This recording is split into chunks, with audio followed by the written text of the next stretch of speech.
Hey guys, welcome back again to Mommy D Entertainment TV. Thank you all for clicking on this video. If you're new here, you are welcome. You are welcome. And to all my returning subscribers, thank you so much for coming back. I appreciate every one of you. Thank you for the support. I appreciate you guys. Please make sure to click the like button and make sure to share. If you are new and you have not subscribed, what are you waiting for? Make sure to hit that subscribe button so that you will hear all the ogbonge, all the gist in this channel. Okay, thank you all for stopping by. All right guys, today is another reaction video about Justin D spilling the tea, telling his own side of the story of their marriage, yes, of their marriage when he was married to Cora. Guys, this is part 2. I told you guys this is a part 5 series and Kanti. Right now we are on part 2. Justin is still spilling the tea. You guys listen carefully and leave your thought in the comment section. What do you think, guys?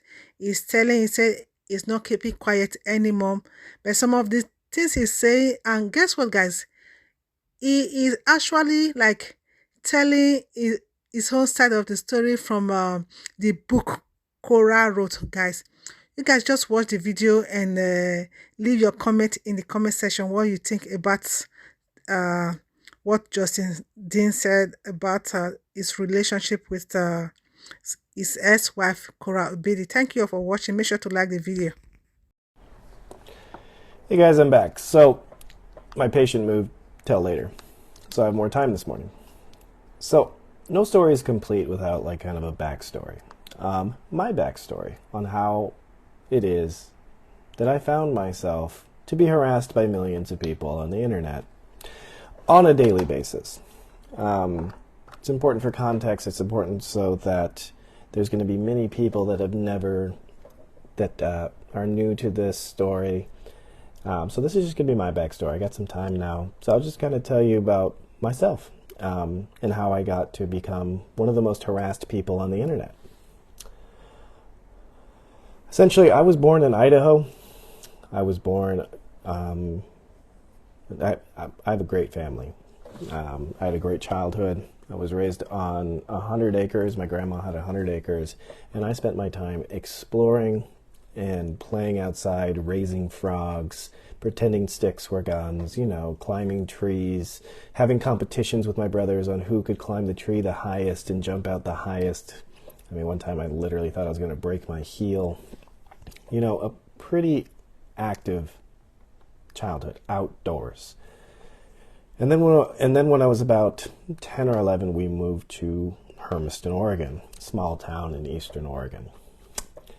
I struggled in school. I was not an academic, and what saved me from staying in my small town and just living the simple life, which is much better than a complicated life, obviously, was running. I discovered a love for running. It is changed my life. And also, I knew from a young age that I liked helping people. I would enjoy helping my friends work through their problems, their relationship problems, whatever they had. And I knew from a very young age, from about 13 years old, for some reason I knew I wanted to be a chiropractor. I couldn't explain it. I didn't know why. I'd never seen the chiropractor work. It just called to me, essentially. So in high school, I joined the cross-country team. I was very good. And that's actually what got me to college. But the problem was I went to a primarily immigrant high school, about 60% Latino, so I grew up as a minority, as a Caucasian male. And the way the school funding system works is the school is funded by the state based on graduation rate. Well, we had about a 60% dropout rate from freshman year to graduation because the Latinos, who were my very good friends, a lot of them would drop out of school to help their families on the farm. So I was smart enough to know that all I had to do was show up to class and they would pass me regardless if I failed the class. So, which sometimes intelligence is not a good thing because it can make you lazy when you're a kid. But anyways, so I actually didn't get into college. My SAT scores were terrible. I read at about a 6th grade level, and but like my high school coach was a very good mentor to me and taught me, like, it was kind of like a second dad. Taught me. He was a extremely morally and ethical sound person, and I he really motivated me to be the best version of myself. So I thought I'd go to school and become a high school cross country coach, even though in the back of my mind the whole time I was like, I want to be a chiropractor, but I didn't think I was smart enough, honestly, because I couldn't talk intelligently. I had a speech impediment. I couldn't say words with S. I still struggle with the words like specificity and like anything with an S, Mississippi, that kind of stuff. And speaking of Mississippi, that's where Summer's from. And all of you guys harassing Summer. Summer doesn't even know Cora. She doesn't care. She doesn't want to be involved. You guys just need to leave her alone. She's supporting me. She's supporting me through all of this. Leave her alone. She's innocent in this. Like, just leave her alone.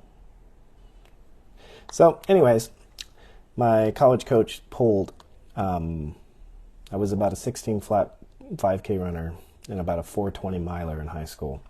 So, which is back in those days, was very respectable. So my college coach actually pulled strings to get me into college, even though I technically didn't qualify. After my freshman year, I was like, I can't do this academically, and I was going to drop out. But one of my best friends and roommate at the time, the Benson Kick, as we called him, because he beat me in a race in high school, he convinced me to stay. And then somewhere around 19 years old, something just snapped in me, and I was like, I think my prefrontal cortex finally connected to the rest of my brain, which happens with guys sometimes. I just was like, I can do better than this. So I started reading. I mean, every day from that day to this day, I've been trying to better myself academically. I went from reading at a 6th grade level my freshman year of college to reading at a college level within 2 years. And I started excelling. I started getting A's. I started getting great grades. And then I went to chiropractic school.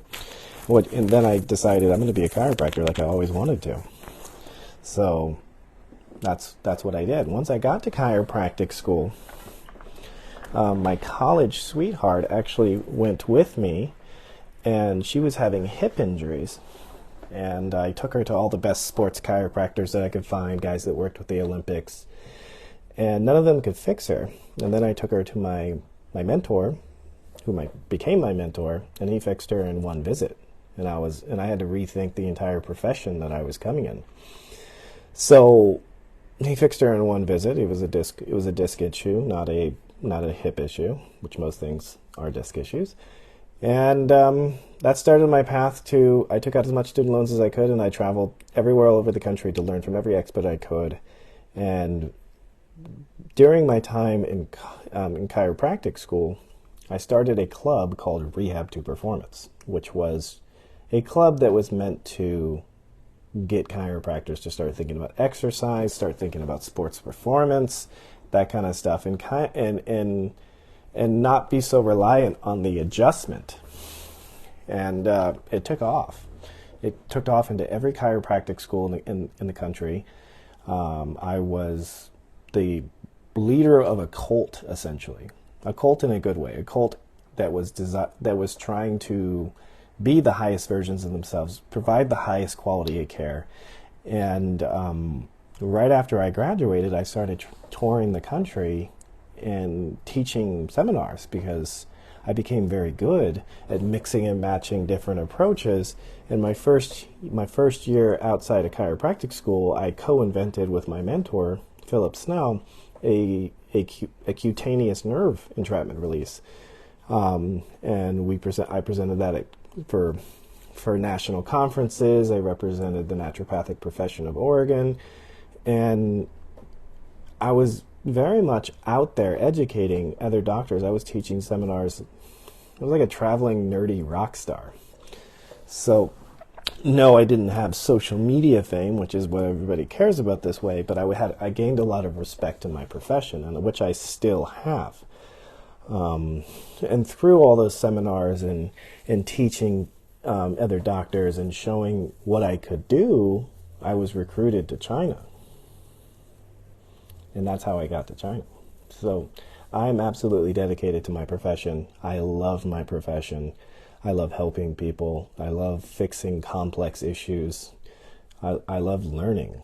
And why am I talking about this? This is what I love. I love helping people. I love having somebody come in who's lost complete hope, who's in chronic pain, and giving them hope and helping them get their life back, because pain can overtake your life, whether it's emotional pain, like what I've been experiencing on social media the last 2 years, which has taken over my life and put my entire life on hold, or if it's physical pain like low back pain or knee pain that stops you from doing the things you love. So essentially what I love to do is to help people do what they love to do, which that's what brings me satisfaction in life. So why am I telling you all this? Because that's exactly what's been tried to be destroyed. That's actively what this group of toxic women on the internet are trying to do. They've reported me to my board, pretending to be patients that I sexually molested. Yeah. So they reported my board, these Nigerians, pretending to be patients that I sexually molested. So I was under investigation by my board for sexual molestation charges. I won, because how could they possibly be my patients if they're in Nigeria? But that's where it went.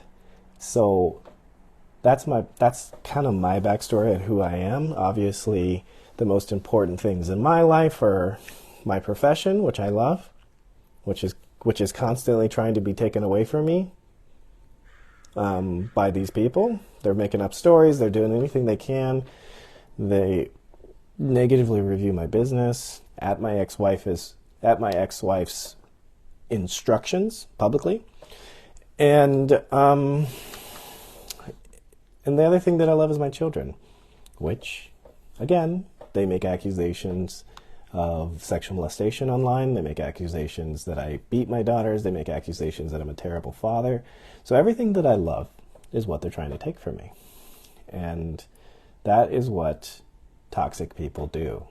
They find what you love and they try to take it from you.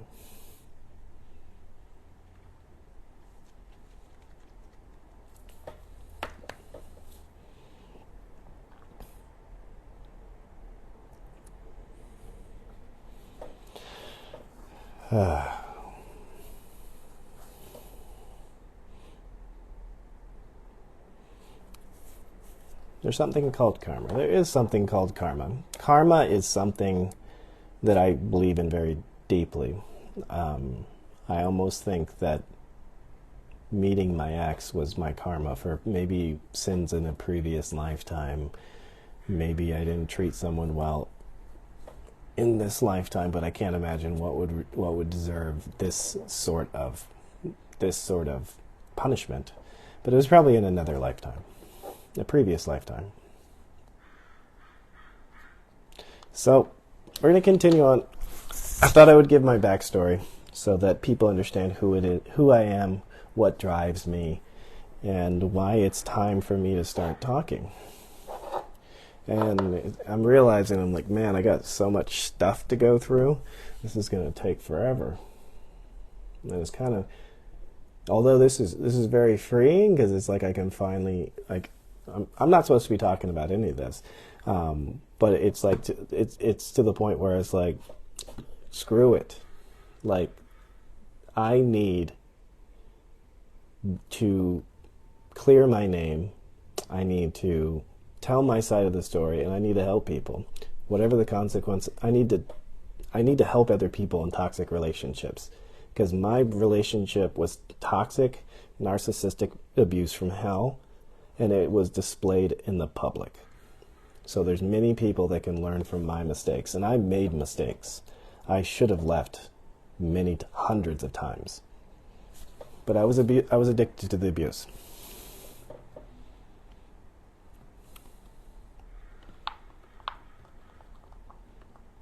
I will be right back.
I almost went to the bathroom with the mic on. That would have made some good content for the bloggers.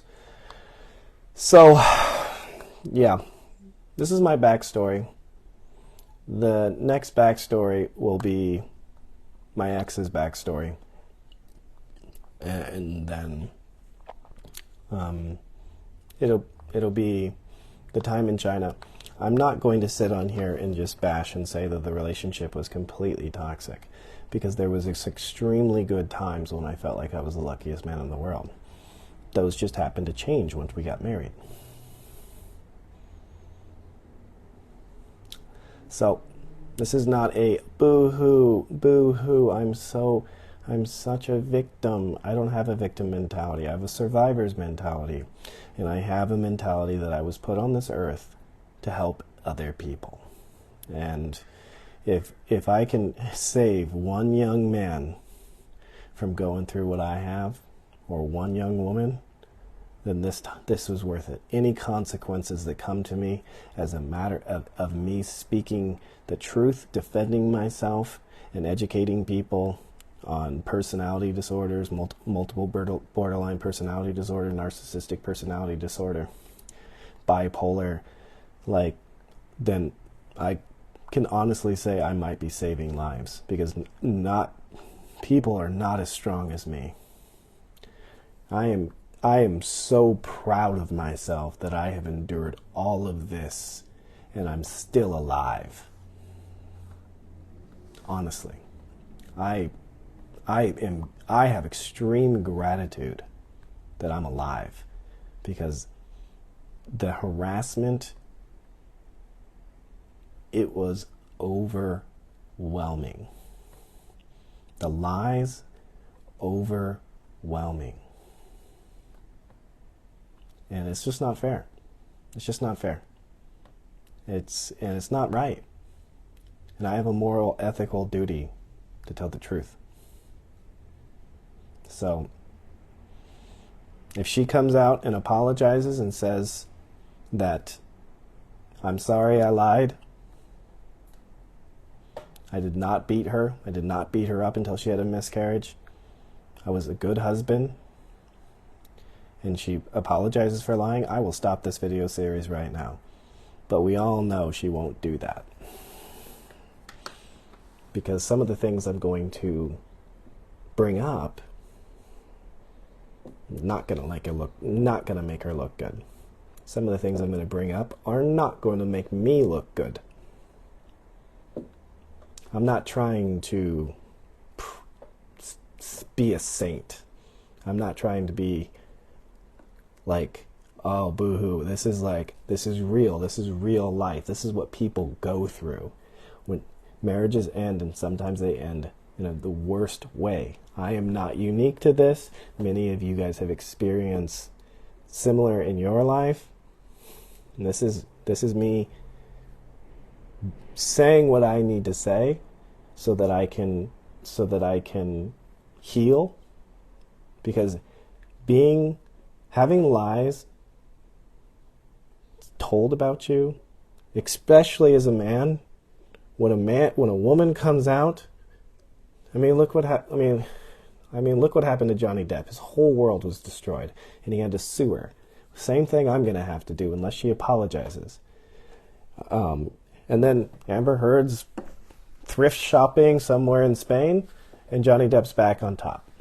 Like, it's sad that it has to go to that level, because when a man is accused of these sort of crimes, everyone turns their back on them, and so women have all the power to destroy a man's life with their words, and they don't even have to be true. There doesn't even have to be evidence of the truth. They just say it, and then everyone's like, oh, yeah, women supporting women. Everyone comes in and is like, let's support this poor soul that's been abused. Abused people don't go on the internet harassing the person that abused them. They don't. I'm actually terrified of what they're going to do to me. I'm scared of them. They're crazy. They will do anything in their power. Anything. They don't care. I'm legitimately afraid. I'm legitimately afraid of Nancy. Nancy is a mean, nasty human that has no boundaries, no limits in what she will do. I'm legitimately scared of her. I'm legitimately scared of Cora. These people are psychotic. These people will do anything they can to hurt people, and it makes them feel good about themselves. I've seen them.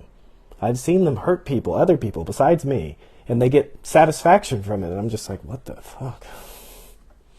So that's what an abused person feels like. They're scared. They're scared to confront their abusers. They don't go on the internet and be like, he did this, he did that. Because if I was actually abusing her, she'd be worried that I'd come over and attack her. You don't go online and boldly provoke a man that's been that's been physically violent towards you. You don't do that. You'd be afraid.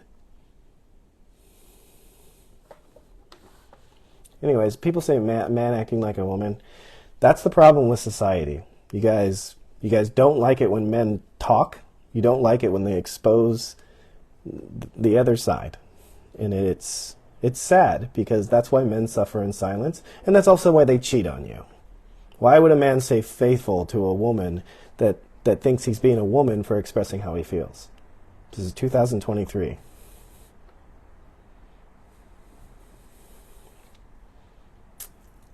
All right, anyways. Time to get off here. I'll catch you guys later.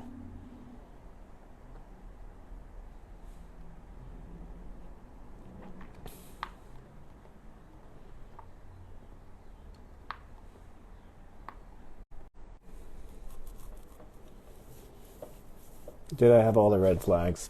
No. Actually, I didn't. The red flag showed up after I already took my marriage vows.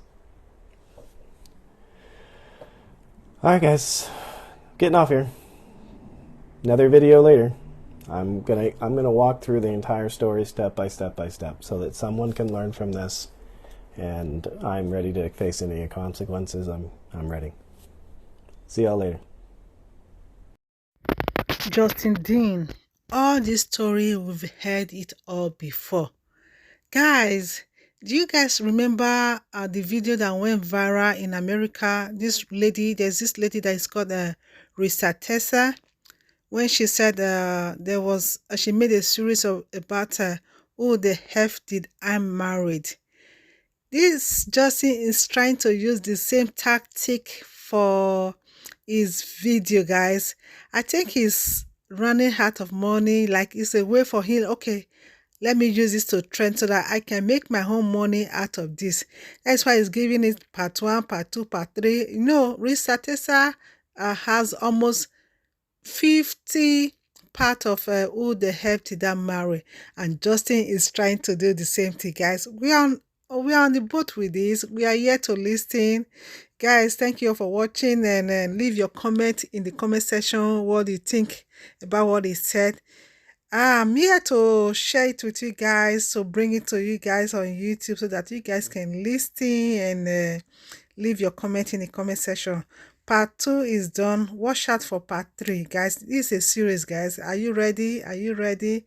Just watch this, and I'll bring part 3 to you guys in my next one. Thank you all for watching. Make sure to like the video. Make sure to share out the video. I appreciate every one of you. I'll see you all on my next one, which is part 3. Bye, guys. Bye.